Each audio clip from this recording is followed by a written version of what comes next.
Hello everyone, welcome back. दोस्तों, इस video के अंदर हम लोग बात करेंगे लेटेस्ट वैकेंसी की। ये vacancy ministry of earth science की तरफ से रिलीज की गई है। सीनियर साइंटिफिक असिस्टेंट और अपर डिविजनल क्लर्क की पोस्ट के ऊपर रिक्रूटमेंट रिलीज किया गया है।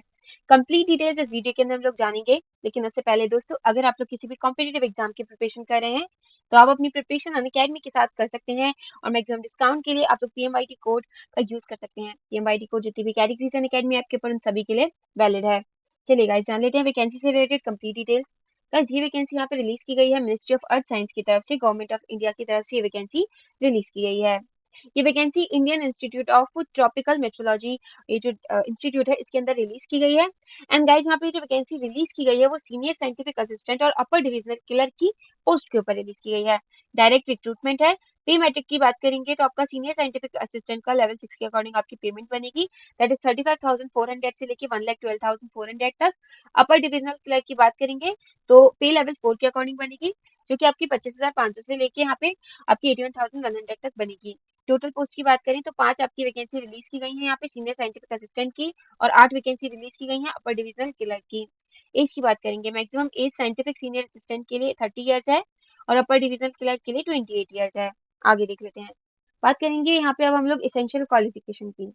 तो एसेंशियल क्वालिफिकेशन गाइस, यहाँ पे सीनियर साइंटिफिक असिस्टेंट के लिए आपको यहाँ पे दिया हुआ है मास्टर डिग्री आप लोगों ने कंप्लीट की हो, या फिर उसके इक्विवेलेंट आप लोगों ने कोई अदर एजुकेशनल क्वालिफिकेशन ली हो।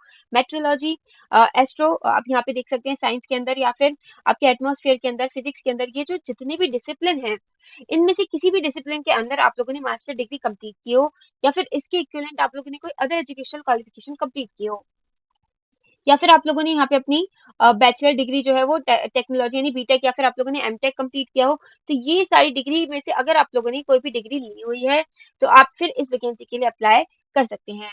आगे देख लेते हैं गाइस। यहाँ पे एक कुछ डिजायरेबल क्वालिफिकेशन है, दैट इज अगर आपके पास एक्सपीरियंस है इस फील्ड के अंदर तो आपको यहाँ पे प्रेफरेंस दी जाएगी। बट अगर आपके पास एक्सपीरियंस नहीं है तब भी आप इस वैकेंसी के लिए अप्लाई कर सकते हैं। एज लिमिट में गाइस रिलैक्सेशन यहाँ पे गिवन है, आप देख सकते हैं। वैसे मैंने आपको एज लिमिट बता दी है। यहाँ पे 30 इयर्स मैक्सिमम एज लिमिट है, जो कि क्राइटेरिया आपका क्लोजिंग डेट पे फुलफिल होना चाहिए। क्लोजिंग डेट मैं आपको आगे बताने वाली हूँ। आगे देख लेते हैं। अपर डिविजनल क्लर्क की बात करेंगे। सिंपली आप लोगों ने बैचलर डिग्री ली हो, किसी भी स्ट्रीम में ली हो, तो आप इसके लिए अप्लाई कर पाएंगे। आपको यहाँ पे नॉलेज होनी चाहिए टाइपिंग की in English with minimum 30 words पर मिनट की जो स्पीड होती है मिनिमम, वो आपके पास होनी चाहिए इंग्लिश के अंदर। नॉलेज होनी चाहिए कंप्यूटर्स की आपको। यहाँ पे आपसे 5 ईयर का एक्सपीरियंस मांगा है in administration accounts matter in a government organisation. तो अगर आपके पास ये है 5 साल का एक्सपीरियंस, वो भी किसी गवर्नमेंट ऑर्गेनाइजेशन के अंदर, तो ही आप फिर इस वैकेंसी के लिए अप्लाई कर सकते हैं। डिजायरेबल में भी है कि अगर आपको इंग्लिश अच्छी तरीके से बोलनी आती है, आपको हिंदी की नॉलेज है, डिप्लोमा है अगर आपके पास कंप्यूटर एप्लीकेशन के अंदर, तो यहाँ पे आपको प्रेफरेंस दी जाएगी। एज लिमिट की बात करेंगे गाइज, यहाँ पे 28 ईयर्स का गाइज यहाँ पे आपसे मतलब एज लिमिट मांगी है, मतलब आपकी मैक्सिमम एज 28 ईयर्स बताई गई है। और गाइज यहाँ पे एज रिलैक्सेशन भी गिवन है, तो आप इसे भी चेक कर सकते हैं। और क्लोजिंग डेट पे ही आपकी यहाँ पे 28 ईयर्स का यहाँ पे जो एज लिमिट का क्राइटेरिया आपका मैक्सिमम वो फुलफिल होना चाहिए। आगे देख लेते हैं। बात करेंगे गाइज यहाँ पे ओपनिंग एंड क्लोजिंग डेट की। तो 7 सितंबर से फॉर्म भरने स्टार्ट हो चुके हैं। 28 अक्टूबर तक आप इसके लिए अप्लाई कर सकते हैं। लिखा हुआ है गाइज 28 अक्टूबर तक अप्लाई कर सकते हैं, शाम 5 बजे तक। तो लास्ट डेट 28 अक्टूबर की आपकी होने वाली है, उसी पे आपका एज का क्राइटेरिया फुलफिल होना चाहिए। अब आपको पहले तो ऑनलाइन अपनी यहाँ पे एप्लीकेशन सबमिट करनी पड़ेगी www.tropmet.res.in पे जाकर के, ये जो वेबसाइट है। एंड उसके बाद गाइस जब आप लोग ऑनलाइन भेज देंगे तो आपको 4 नवंबर तक आपको यहाँ पे ऑफलाइन भी अपने डॉक्यूमेंट्स वगैरह अटैच करके एप्लीकेशन के साथ सेंड करने होंगे गिवन एड्रेस पे। तो गाइस आपको ये चीज समझ में आ गई होगी कैसे आपको अप्लाई करना है, लास्ट डेट क्या है।